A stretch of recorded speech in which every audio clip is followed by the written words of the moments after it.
Hello friends, welcome to quizzer book. आप सभी का क्विज़र बुक पे बहुत बहुत स्वागत है। आज हम एसएससी जीडी 2022 के एग्ज़ाम के लिए प्रीवियस इसके डिस्कशन में की श्रृंखला में आज 1 दिसंबर 2021 को जो शिफ्ट 2 का पेपर हुआ था 2021 में, उसका डिस्कशन करेंगे। 2021 के सभी प्रश्नों के डिस्कशन के बाद 2019 पे जाएंगे हम लोग, और साथ ही साथ आपकी रीजनिंग, हिंदी, करंट अफेयर सारी क्लासेस चल रही हैं। आप नियमित रूप से सभी क्लासेस को पढ़ें। चलिए अपना डिस्कशन शुरू करते हैं। फर्स्ट क्वेश्चन है, उत्तराखंड का स्थापना दिवस कब मनाया जाता है? ऑप्शन आर 30 सितंबर, 20 अक्टूबर, 9 नवंबर, 15 अगस्त। तो आप सबको पता है कि उत्तराखंड उत्तर प्रदेश से 9 नवंबर सन 2000 को 13 डिस्ट्रिक्ट से को लेकर बना था। उत्तर प्रदेश से 13 डिस्ट्रिक्ट यानी 13 जिलों को हटाकर उत्तराखंड राज्य की स्थापना की गई थी। तो अगर उत्तराखंड राज्य की स्थापना 9 नवंबर 2000 को हुई थी, इसका मतलब ये भी है कि स्थापना दिवस इसका 9 नवंबर को मनाया जाएगा। ऑप्शन नंबर सी करेक्ट है। उत्तराखंड को देवभूमि नाम से भी जाना जाता है। नेक्स्ट क्वेश्चन, निम्नलिखित में से किस यौगिक को नॉर्वेजियन सॉल्ट पीटर भी कहा जाता है? Option sir potassium nitrate, nitrous oxide, calcium nitrate, sodium nitrate. तो नॉर्वेजियन सॉल्ट पीटर के नाम से किसे जानते हैं? हम जानते हैं कैल्शियम नाइट्रेट को। इसका फॉर्मूला होता है CaNO3 का होल ट्वाइस। CaNO3 का होल ट्वाइस कैल्शियम नाइट्रेट है, जिसका उपयोग कृषि में फर्टिलाइजर्स के रूप में और क्रैकर्स और विस्फोटक में उसका उपयोग किया जाता है। नेक्स्ट क्वेश्चन, निम्न में से कौन सी हिमाचल प्रदेश की एक मार्शल नृत्य शैली है जो तलवारों के साथ की जाती है? ऑप्शन सर छनक-छम, पारस, नागमेन, खरैती। तो हिमाचल प्रदेश की एक मार्शल नृत्य शैली जो तलवारों के साथ की जाती है वो है आपकी खरैती। ऑप्शन डी करेक्ट है। नेक्स्ट क्वेश्चन, 2018 पुरुष हॉकी विश्व कप की मेजबानी किसने की थी? Option are Malaysia, Australia, Bharat, Spain. तो 2018 में जो पुरुष हॉकी विश्व कप हुआ था उसकी जो मेजबानी है वो भारत ने की थी। ऑप्शन नंबर सी करेक्ट है। और इसके मैच कहाँ हुए थे? भुवनेश्वर, उड़ीसा में हुए थे।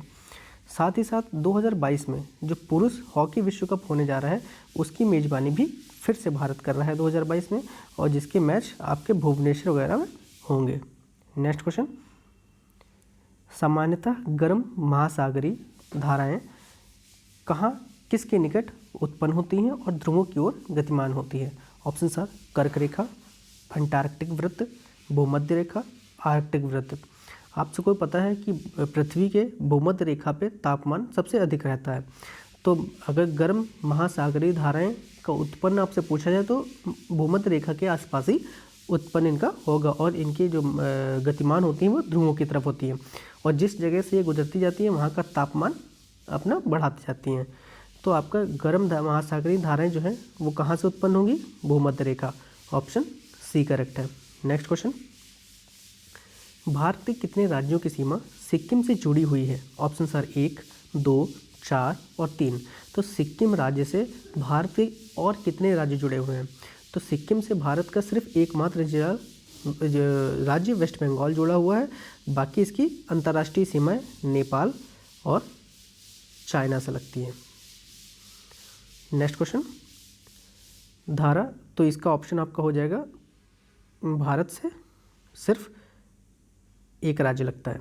ऑप्शन ए करेक्ट है। नेक्स्ट क्वेश्चन, धारा 19 के तहत गारंटीकृत सभी मौलिक अधिकार भारत के संविधान के किस अनुच्छेद के तहत स्वचालित रूप से निलंबित हो जाते हैं?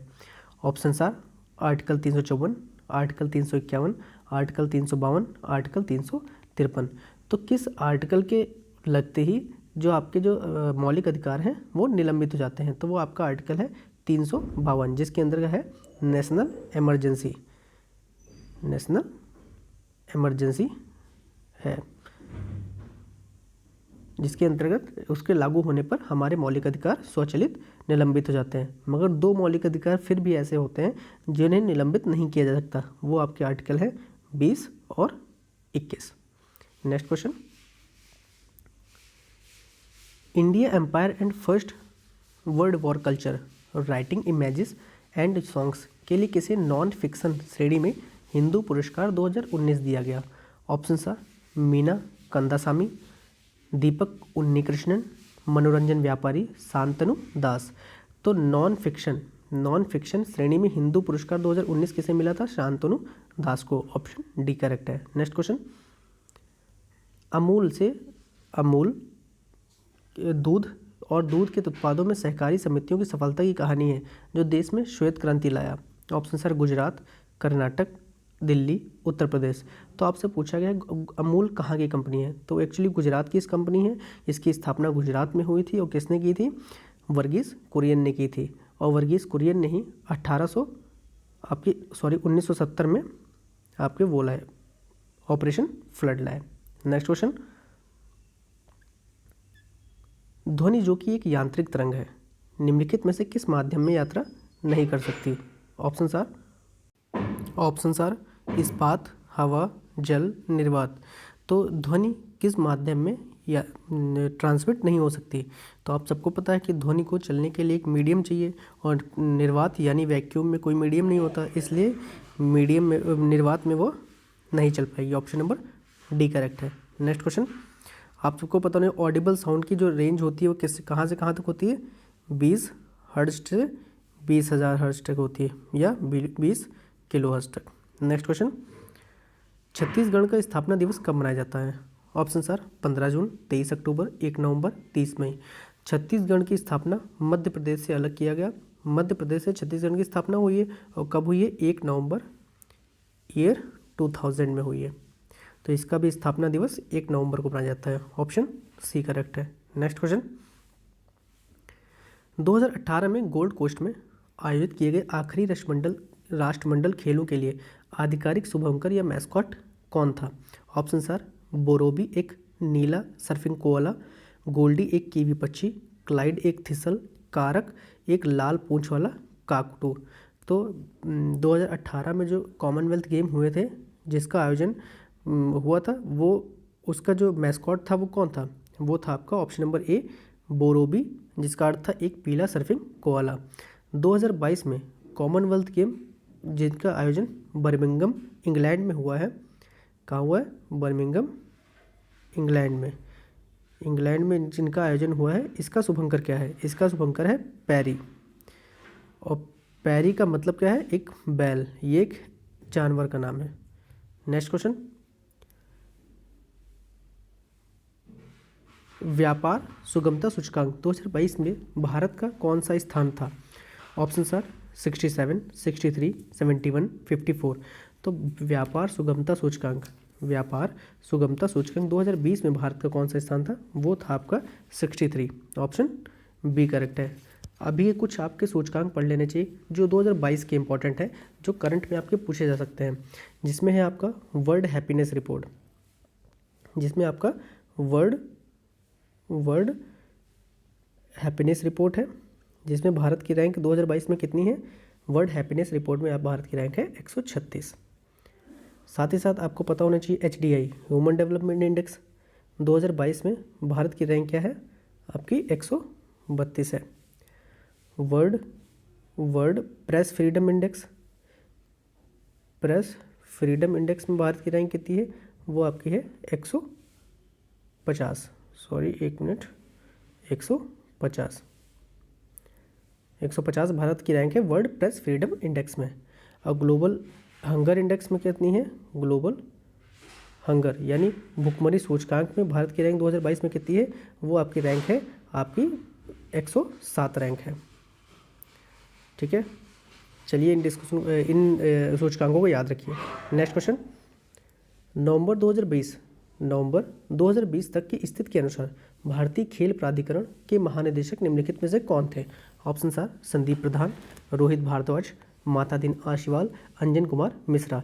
तो 2020 में जो SCI यानी भारतीय खेल प्राधिकरण के जो महानिदेशक थे वो संदीप प्रधान थे। ऑप्शन ए करेक्ट है। नेक्स्ट क्वेश्चन, निम्नलिखित में से कौन सी श्रीलंका की पहली आधिकारिक भाषा है? ऑप्शन सर सिंहली, अंग्रेजी, तमिल, मलयालम। तो श्रीलंका की पहली आधिकारिक भाषा जो है सिंहली है। ऑप्शन ए करेक्ट है। नेक्स्ट क्वेश्चन, नवंबर 2020 में निम्नलिखित में से किसने वीडियो कॉन्फ्रेंसिंग के माध्यम से WHO यानी विश्व स्वास्थ्य संगठन कार्यकारी बोर्ड की 147वीं सत्र की अध्यक्षता की थी? Option sir doctor Harshvardhan, Narendra Verma, Narendra Modi, Ajay Kumar, Amit Shah. तो WHO की जो 147th मीटिंग थी सर तथा उसकी अध्यक्षता वीडियो कॉन्फ्रेंसिंग के माध्यम से डॉक्टर हर्षवर्धन जी ने की थी। ऑप्शन ए करेक्ट है। नेक्स्ट क्वेश्चन, लैक्टोमीटर हाइड्रोमीटर जहाज़ों और पनडुब्बियों के किसके आधार पर डिजाइन किया गया है? ऑप्शन सर आर्किमिडीज के सिद्धांत, गुरुत्वाकर्षण के सिद्धांत, उत्प्लावन के सिद्धांत, सापेक्षिक घनत्व के सिद्धांत। तो लैक्टोमीटर हाइड्रोमीटर जहाज़ों और पनडुब्बियों का जो आकार होता है, वो जो उनका डिज़ाइन होता है, वो किसके आधार पर डिज़ाइन किया जाता है? वो आर्किमिडीज के प्रिंसिपल के अकॉर्डिंग डिज़ाइन किया जाता है।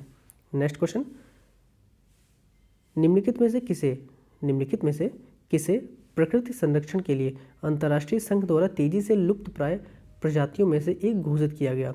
Option sir giant African snail, channelled apple snail, Chinese mystery snail, garden snail. तो किसको लुप्त प्राय प्रजातियों में घोषित किया गया है? वो आपका ऑप्शन ए है, giant African snail.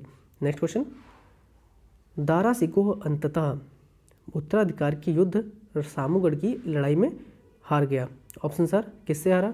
Aurangzeb, Mohammad Azam, Sher Shah, Bairam खां। तो दारा सिकोह अंततः उत्तराधिकार के युद्ध में सामूगढ़ में औरंगजेब से हारा। ऑप्शन ए करेक्ट है। Next question,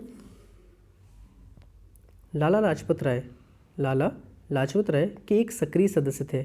option sir Jain धर्म, बुद्ध धर्म, और आर्य समाज, वैष्णव समाज। तो लाला लाजपत राय किस समाज या धर्म के एक सक्रिय सदस्य थे? वो आपका आर्य समाज है। ऑप्शन सी करेक्ट है। नेक्स्ट क्वेश्चन, 2019 में भारत में शिशु मृत्यु दर कितनी थी? Option sir 33.1, 28.3, 32.0, 29.7। 2019 में शिशु मृत्यु दर आपकी 28.3 थी।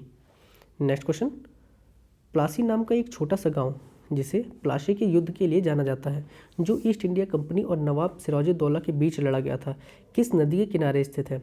आपको पता है कि प्लासी स्थान है वो वेस्ट बंगाल के आसपास है, तो वहाँ की नदियों को आपको देखना है।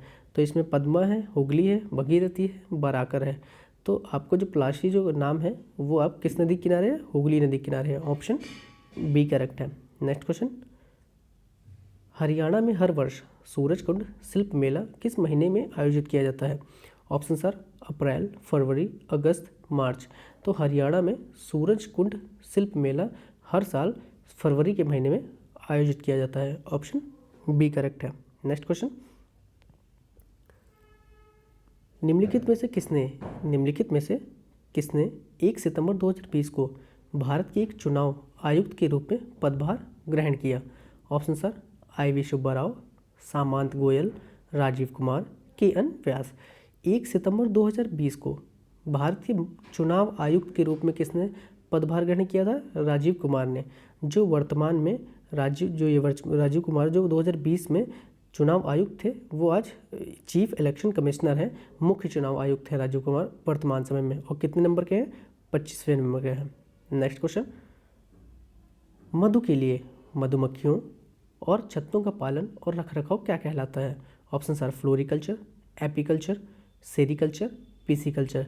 तो जो मधुमक्खियों का पालन है उसे हम लोग एपीकल्चर कहते हैं। ऑप्शन नंबर बी करेक्ट है। आप अन्य भी देख लीजिए, जो फ्लोरिकल्चर है वो फूलों की खेती से रिलेटेड है, एपीकल्चर मधुमक्खियों और छत्तों की पालन है, ये आप बात कर चुके हैं, सेरिकल्चर रेशम का कीट पालन, और पीसीकल्चर मत्स्य पालन। नेक्स्ट क्वेश्चन हिंदी है, दिए गए शब्द के समानार्थी शब्द का चयन करें। शब्द है द्वार, तो इसका समानार्थी शब्द आपको चयन करना है। ऑप्शन सर कर्मठ, कपाट, कपट, सपाट। तो आप सबको पता है द्वार का समानार्थी शब्द कपाट है। ऑप्शन बी करेक्ट है। नेक्स्ट क्वेश्चन, सही वर्तनी वाले शब्द का चयन कीजिए। सांसारिक वर्ड का आपको सही वर्तनी वाला शब्द का चयन करना है। तो सांसारिक पहले भी सा पे बढ़ा की मात्रा, बाद में भी, तो ऑप्शन नंबर डी करेक्ट है, सांसारिक।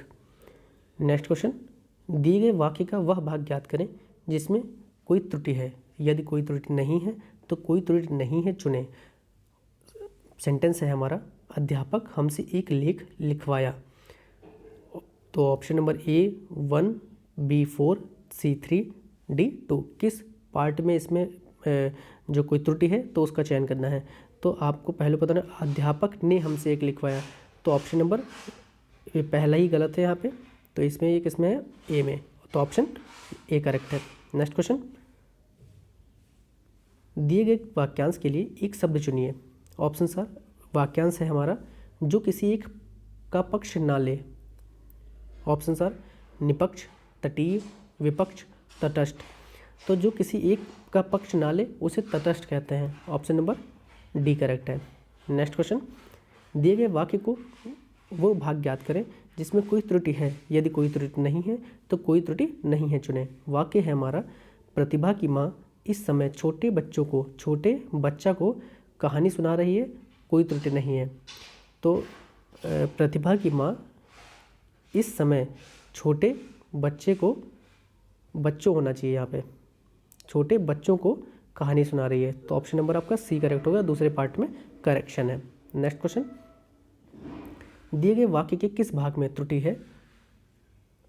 उनकी आपस में घनिष्ठ मैत्रता थी, तो आप सबको पता होगा उनकी आपस में घनिष्ठ मित्रता थी, तो इसमें मित्रता में गलती है, तो ऑप्शन नंबर सी करेक्ट है। नेक्स्ट क्वेश्चन, दिए गए शब्द का विलोम चुनें। शब्द है हमारा आदर, तो आदर का ऑप्शन सर निरादर, अपमान, अनादर, सादर। तो आदर का जो आपका विलोम होता है वो होता है निरादर, ऑप्शन नंबर ए करेक्ट है। मान का अपमान होता है। नेक्स्ट क्वेश्चन, निम्नलिखित प्रश्न में दिए गए 4 विकल्पों में से उस विकल्प का चयन करें जो मुहावरे का अर्थ व्यक्त करता है। मुहावरा है 3-13 करना। 3-13 करना मतलब इधर उधर की बातें करना, तो ऑप्शन नंबर आपका डी करेक्ट है, इधर उधर की बात करना या इधर उधर करना। नेक्स्ट क्वेश्चन, दिए गए शब्द का विलोम चुनें। शब्द है हमारा आचार। ऑप्शन सर अनाचार, व्यवहार, प्रचार, विचार। तो आचार का जो विलोम होगा वो अनाचार होगा, ऑप्शन नंबर ए करेक्ट है। अन्य विलोम आप देख लीजिए, जैसे आचार का अनाचार, व्यवहार का दुर्व्यवहार, प्रचार का अप्रचार, विचार का अविचार। नेक्स्ट क्वेश्चन, रिक्त स्थान को भरने के लिए सबसे उपयुक्त शब्द का चयन करें। इस लड़की को वाद्य संगीत से डैश है। ऑप्शन सर स्नेह, आकर्षण, अनुराग, आसक्ति। तो इस लड़की को वाद्य संगीत से अनुराग है, अनुराग मतलब प्रेम है, तो ऑप्शन नंबर सी करेक्ट है। नेक्स्ट क्वेश्चन, दिए गए वाक्यांश के लिए एक शब्द दीजिए। वाक्यांश है हमारा जो कलह प्रिय हो। ऑप्शन सर कलेशी, झगड़ालू, क्लेश, झगड़ोल। तो जो कलह प्रिय हो, जो कलह करता हो, उसको झगड़ालू कहते हैं, ऑप्शन नंबर बी करेक्ट है। नेक्स्ट क्वेश्चन, दिए गए वाक्य में रेखांकित खंड को प्रतिस्थापित करने के लिए सबसे उपयुक्त विकल्प का चयन करें। यदि इसे प्रतिस्थापित करने की आवश्यकता नहीं है तो विकल्प किसी बदलाव की आवश्यकता नहीं है का चयन करें। हमारा वाक्य है, किसी भी देश की संपत्ति ऐसे देश में आदर्श विद्यार्थियों की ही होते हैं। ऑप्शन सर उस देश के आदर्श विद्यार्थी, ऐसे देश के आदर्श विद्यार्थी, किसी बदलाव की आवश्यकता नहीं, उस देश में आदर्श विद्यार्थी। तो आपका वाक्य है किसी भी देश की संपत्ति ऐसे देश में आदर्श विद्यार्थी ही होते हैं। तो आप खुद पढ़ेंगे तो इसमें करेक्शन आपको दिखेगा कि किसी भी देश की संपत्ति उस देश में आदर्श विद्यार्थी होते हैं, तो ऑप्शन नंबर आपका ए करेक्ट है। नेक्स्ट क्वेश्चन, निम्नलिखित प्रश्न में दिए गए 4 विकल्पों में से उस विकल्प का चयन करें जो मुहावरे का अर्थ व्यक्त करता है। मुहावरा है हमारा ईद का चांद होना, ये सबको पता है, प्रचलित मुहावरा है। ईद का चांद होना मतलब बहुत समय बाद दिखाई देना, तो ऑप्शन नंबर बी करेक्ट है। नेक्स्ट क्वेश्चन, सही वर्तनी वाले शब्द का चयन करें। शब्द है हमारा परिस्थिति। तो परिस्थिति में आपको सबको पता होगा छोटी की मात्रा रा पे भी होती है और सा आधा होता है, और इस पर भी छोटी की मात्रा और ता पे भी छोटी की मात्रा, तो ऑप्शन नंबर सी करेक्ट है, परिस्थिति। नेक्स्ट क्वेश्चन, दिए गए वाक्य में रेखांकित खंड को प्रतिस्थापित करने के लिए सबसे उपयुक्त विकल्प का चयन करें। यदि इसे प्रतिस्थापित करने की आवश्यकता नहीं है तो विकल्प किसी बदलाव की आवश्यकता नहीं करता का चयन करें। हमारा वाक्य है, जंगल में मोर अथवा मोरनी दिखाई पड़ेगा। तो ऑप्शन है हमारे, जो मोर अथवा मोरनी दिखाई पड़ेगी, मोर अथवा मोरनी दिखाई गए, किसी बदलाव की आवश्यकता नहीं, मोर अथवा मोरनी दिखाई देगा। तो जंगल में मोर अथवा मोरनी दिखाई पड़ेगा, तो इसका जो मोर अथवा मोरनी दिखाई पड़ेगा, ये जो अंडरलाइन सेंटेंस है, इसकी जगह पे कौन सा सेंटेंस आ सकता है उसका चयन करना है। तो मेरे हिसाब से इसमें यहाँ पे होना चाहिए था जंगल में मोर अथवा मोरनी दिखाई पड़ेंगे, बट यहाँ पे ऑप्शन नंबर ए दे रखा है मोर अथवा मोरनी दिखाई पड़ेगी। तो ये मुझे थोड़ा करेक्ट लगा, मगर यहाँ पे मेरे हिसाब से होगा पढ़ेंगे, पढ़ेंगे, दिखाई पड़ेंगे। नेक्स्ट क्वेश्चन है हमारा, निम्नलिखित प्रश्न में दिए गए 4 विकल्पों में से उस विकल्प का चयन करें जो मुहावरे का अर्थ व्यक्त करता है। मुहावरा है हमारा नाक को चने चबवाना। कहते हैं ना, बहुत परेशान करना किसी को, तो नाक को चने चबवा दिया, तो किसी को बहुत तंग करना, नाक को चने चबवाना होता है। तो ऑप्शन नंबर सी करेक्ट है। नेक्स्ट क्वेश्चन, रिक्त स्थान भरने के लिए सबसे उपयुक्त शब्द का चयन करें। हमारा वाक्य है मक्खियाँ स्पेस है।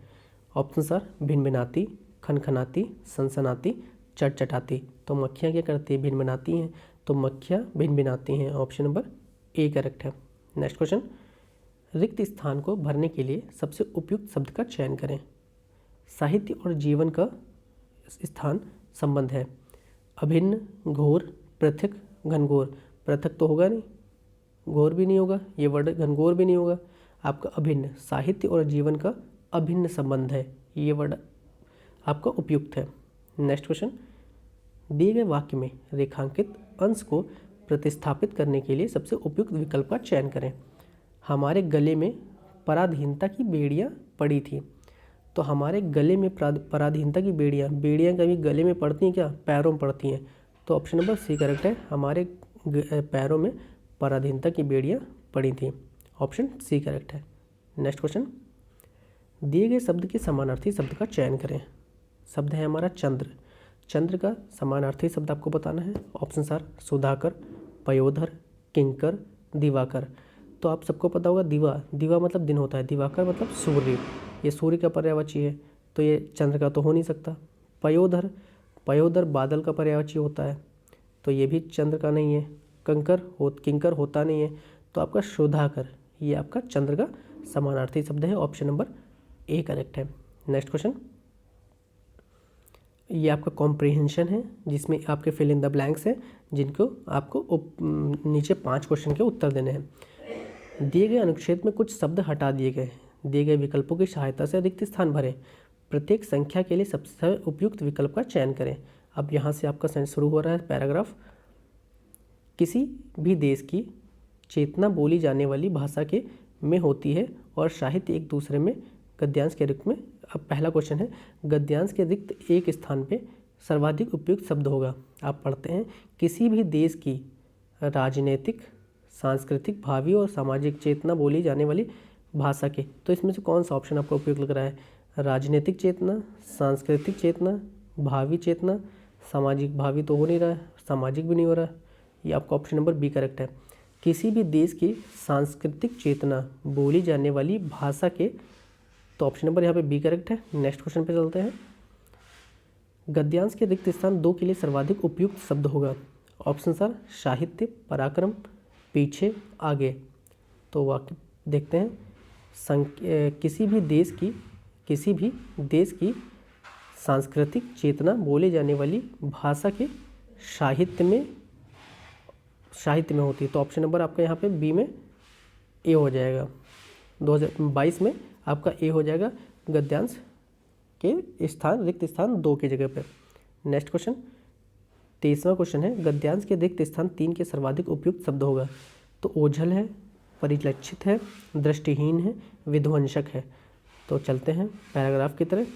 चौथा, उसके बाद 5, चौथा भी देख लेते हैं। चौथे की जगह पे परिवार, संस्था, समुदाय और समाज है। तो आप सबको देखना है इसमें कौन कौन से वर्ड लिए जाएंगे। तो किसी भी देश की सांस्कृतिक चेतना बोली जाने वाली भाषा के सेकंड में क्या था आपका साहित्य, भाषा के साहित्य में और परिलक्षित होती है। ठीक है, समाज और साहित्य एक दूसरे से, अब यही आपका ऑप्शन हो जाएगा। 23वें में आपका ऑप्शन हो जाएगा परिलक्षित। गद्यांश रिक्त स्थान 3 पे आपका परिलक्षित वर्ड आएगा और आपके चौथे पे आ जाएगा आपका समाज। ठीक है, और 5th पे आएगा आपका 25th पे, 5th वाले paragraph fill in the blanks पे आ जाएगा आपका अभिन्न, अभिन्न अंग है। तो ऑप्शन नंबर डी करेक्ट है। नेक्स्ट क्वेश्चन, चलिए अब मैथ्स का डिस्कशन आपका है। मैथ्स में फर्स्ट क्वेश्चन है आपका कि एक वस्तु का अंकित मूल्य 850 रुपये है, ये मानी एमआरपी आपकी कितनी है 850 रुपये। एक बार क्वेश्चन पूरा पढ़ लीजिए। क्वेश्चन है, एक वस्तु का अंकित मूल्य ₹850 है। यदि एक दुकानदार ने वस्तु पर 30% की छूट देने के बाद इसे 15% की हानि पर बेचा तो वस्तु का क्रय मूल्य ज्ञात कीजिए। एमआरपी दे रखा है, आपसे सीपी पूछ रहा है जिसमें 30% का डिस्काउंट दिया है और 15% की हानि हुई है। तो आप ये देखिए यहाँ पे एमआरपी कितनी है, एमआरपी है आपकी 850, ठीक है। उस पर डिस्काउंट कितना दिया है 30% का। अगर उसने 30% का डिस्काउंट दिया है तो उसने सामान कितने पे बेचा 70% पे, 70% पे उसने सामान बेचा। अगर हम 70% इसका निकाल लें 70% ऑफ 850, 850 का अगर 70% निकाल लें तो ये क्या होगा, ये हमारा एसपी निकल आएगा और हमसे सीपी पूछ रहा है। और एसपी की वैल्यू कितनी है, कितने परसेंट हानि हुई है 15%, तो इसका मतलब ये 85% है, 85% है तो इस 100% की वैल्यू निकल आएगी, ठीक है। तो ऑप्शन आपका 700 हो जाएगा, ऑप्शन ए करेक्ट हो जाएगा। नेक्स्ट क्वेश्चन, किसी वस्तु, इसमें आपका जो प्रश्न पढ़ लीजिए, किसी वस्तु को एक तय मूल्य पर बेचा गया, इसे उस मूल्य के 4/5वें हिस्से पर बेचने पर 16% की हानि होती है। मूल्य पर अर्जित प्रतिशत लाभ ज्ञात करें। तो आपको लाभ बताना है, तो इसके अकॉर्डिंग आपका क्या होगा, किसी वस्तु को एक मूल्य पर बेचा गया, किसी मूल्य पर बेचा गया, इसे उस मूल्य के 4/5वें हिस्से पर बेचने पर, अगर कोई एक्स मान लेते हैं, उसके 4/5 पर बेचने पर उसे 16% की हानि हो रही है, 16% की हानि होती है।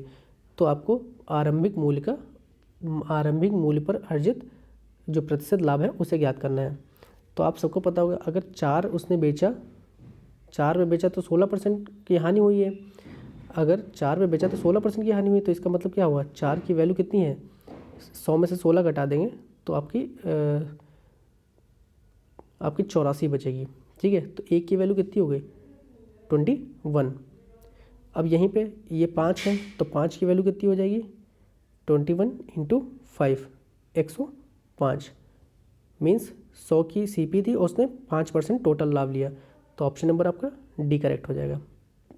105 हो गया है तो सीपी थी 100 और उसका लाभ कितना हुआ है 5 का, तो 100 पे 5 का तो मतलब 5%। नेक्स्ट क्वेश्चन, ABC अकेले एक कार्य को क्रमशः 12, 10 और 15 दिनों में कर सकते हैं। तीनों एक साथ मिलकर काम शुरू करते हैं और 3 दिनों के बाद B और C काम छोड़ देते हैं। शेष कार्य अकेले A द्वारा कितने दिनों में पूरा किया जाएगा। तो आपको ये बता दें, A कितने दिन में कर रहा है, A काम कर रहा है 12 दिन में, B कर रहा है 10 दिन में, C कर रहा है आपका 15 दिन में। अगर इन तीनों का एलसीएम ले लें तो कितना आएगा 60 इसका एलसीएम होगा जो इसका टोटल वर्क होगा। अब अगर हम 60 वर्क एक कितने दिन में कर रहा है 12, एक दिन में करेगा 5। बी कर रहा है 60 वर्क 10 दिन में, तो इसकी इफिशियंसी क्षमता कितनी होगी 6।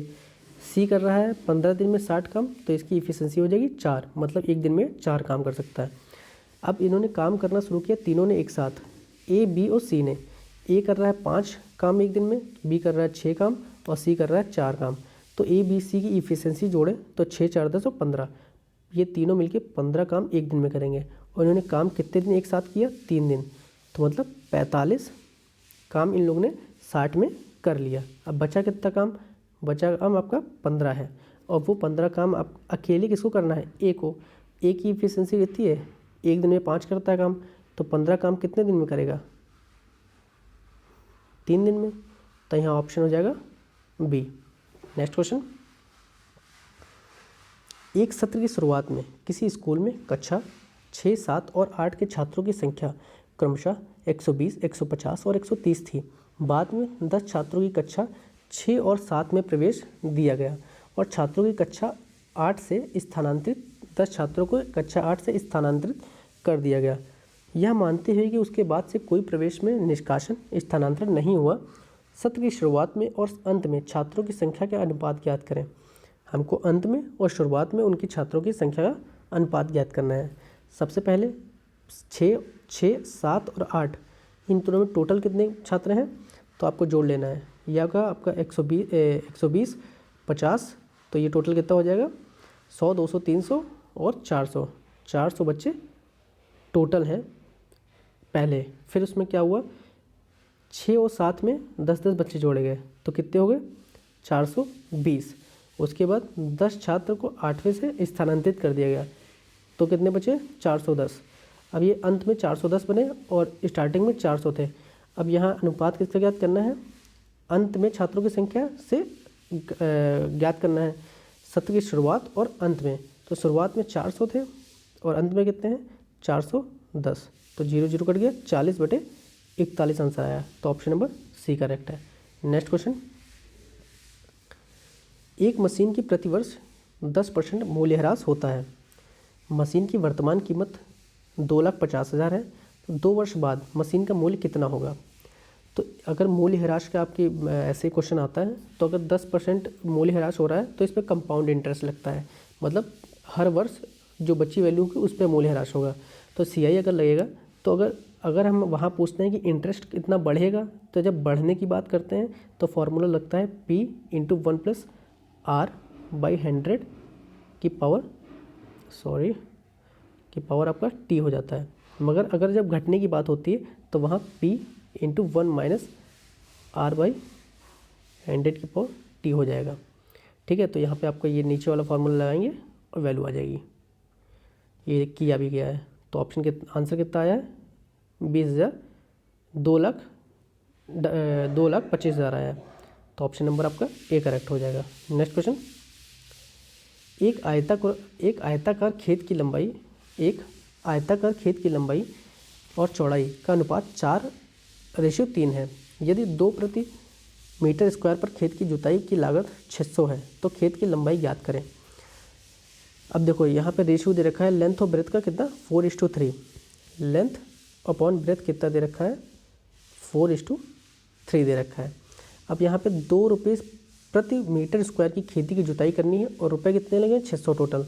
तो अगर हम 600 को 2 से डिवाइड कर दें तो ये कितना आ जाएगा एरिया 300, इसका क्या है 300 मीटर स्क्वायर इस खेत की एरिया है। अगर हम इसको x मान लें, इसको भी x मान लें, तो 4x × 3x ये कितना हो जाएगा 300, इसके 300 के बराबर हो जाएगा। अब x की वैल्यू यहाँ क्या आ जाएगी, अब सब सॉल्व करेंगे तो x की वैल्यू आ जाएगी x² और 4 3 12 आ जाएगी और आपकी आ जाएगी 12 2 24 हो जाएगी और 6 25 x², तो x की वैल्यू आ जाएगी आपकी 5। और आपसे किसकी लंबाई पूछी है लंबाई की, तो लंबाई क्या है 4, तो इसको 5 से गुणा करेंगे तो 20 हो जाएगी। ऑप्शन ए करेक्ट है। नेक्स्ट क्वेश्चन, एक दुकानदार ने ₹24 में 10 पेंसिल के मूल्य पर 100 पेंसिल बेची। 20% का लाभ अर्जित करने के लिए एक पेंसिल का क्रय मूल्य ज्ञात करें। तो एक दुकानदार ने 24 में 10 पेंसिल के मूल्य पर 100 पेंसिलें बेची, मतलब एक पेंसिल का मूल्य कितना हुआ 2.4 और उसने क्या करा है 100 पेंसिल बेची। 20% का लाभ अर्जित करने के लिए एक पेंसिल का क्रय मूल्य ज्ञात करें। तो 20% का अगर लाभ चाहिए तो उसके लिए आपको क्या चाहिए 20% का लाभ करने के लिए, इसका मतलब ये जो एक पेंसिल का 2.4 ये क्या है, ये है SP। वो हमसे कह रहा है उस CP की वैल्यू पता करो जिस पे ये 2.4, अगर एक पेंसिल बेचें 2.4 रुपये की तो हमें 20% का लाभ हो। इसका मतलब क्या हुआ कि 120% की वैल्यु क्या हो गई, ये वैल्यू हो गई 2.4 और यहीं से आपके 100% की वैल्यू निकालेंगे आप तो आंसर आ जाएगा 2.4 अपॉन 120 × 100। तो ये आप ये निकालेंगे तो 2 रुपये आ जाएगा। ऑप्शन सी करेक्ट हो जाएगा। नेक्स्ट क्वेश्चन, एक दुकान स्टोर 30% और 25% की 2 क्रमिक छूट की घोषणा करता है। 1200 क्रय मूल्य वाली शर्ट का अंतिम विक्रय मूल्य कितना है। तो क्रय मूल्य मतलब सीपी कितना है 1200 है और डिस्काउंट कितना दे रहा है, पहले 30% फिर 25%। अगर मान लीजिए आपकी 100 रुपये की शर्ट है तो पहले 30% का डिस्काउंट देगा तो कितना बचेगा, 30% का डिस्काउंट दे रहा है तो बचेगा 70 वैल्यू बचेगी। अगर 70 पे फिर से 25% का डिस्काउंट कर दे तो ये कितना बचेगा, ये आपका बचेगा लगभग 52.5 के आसपास। तो 1200 की जो 52.5 निकाल लीजिए, 1200 का 52.5 की वैल्यू आप निकालेंगे तो यही आपका आंसर होगा। तो यहाँ पे ऑप्शन आपका सी हो जाएगा, 630 आंसर आएगा। इसकी वैल्यू 630 आएगी। नेक्स्ट क्वेश्चन, एक निश्चित धनराशि चक्रवृद्धि ब्याज की एक निश्चित वार्षिक दर पर 2 वर्षों की में दोगुनी हो जाती है, तो उसी चक्रवृद्धि ब्याज दर पर वह कितने वर्षों में 4 गुनी हो जाएगी। तो आप सबको एक फार्मूला पता होगा कि अगर सीआई में ये होता है कि अगर कोई राशि टी टाइम में 2 गुनी या 3 गुनी या n गुनी हो जाए तो आपसे पूछा जाए कि m गुना कितने टाइम में हो जाएगा। तो इसके लिए क्या करते हैं, n और m में रिलेशन देखते हैं। n को जो m को है वो n के टर्म में लिखते हैं, पावर में, n की पावर a लिखेंगे। यहाँ जो पावर होगी इसको जो t2 टाइम होगा कि कितने वर्ष में होगी, तो t2 हो जाएगा आपका ये t1 इंटू a। तो 4 वर्ष 2 वर्ष में कितना हो जाएगा 2 की पावर 2, तो यहाँ a की वैल्यू 2 हो गई। और फिर दूसरा पूछा है कि पहले कितना वर्ष था, 2 वर्ष था, तो t1 2 था और ये भी 2 है, तो 4 वर्ष में 4 गुनी हो जाएगी। ऑप्शन नंबर सी करेक्ट है। नेक्स्ट क्वेश्चन, 6 धनात्मक संख्याएं का औसत 12.5 है। यदि पहली संख्या अंतिम 5 संख्याओं के योगफल का 2/3 है तो अंतिम 5 संख्याओं का औसत ज्ञात कीजिए। तो इसमें क्या बता रहा है कि पहली जो 6 संख्याओं का कितना औसत है 12.5, तो इनका सम कितना होगा, 12.5 से अगर गुणा कर दें तो इनका सम निकल आएगा। फिर क्या कह रहा है कि अंतिम 5 संख्याओं का योग जो है उसका 2/3 वो पहली संख्या है। अगर मान लें कि अंतिम 5 संख्याओं का योग अगर x है तो पहली संख्या कितना हो जाएगा, 2/3 ऑफ x हो जाएगा। और इन सभी का योग का जो औसत है वो 12.5 है, तो x 5x plus 5 into 2/3 x की जो वैल्यू होगी वो 12.5 होगी। यहीं से आप x की वैल्यू निकालेंगे, उसके बाद आपका आंसर आ जाएगा, तो आपका 9 हो जाएगा। Next question,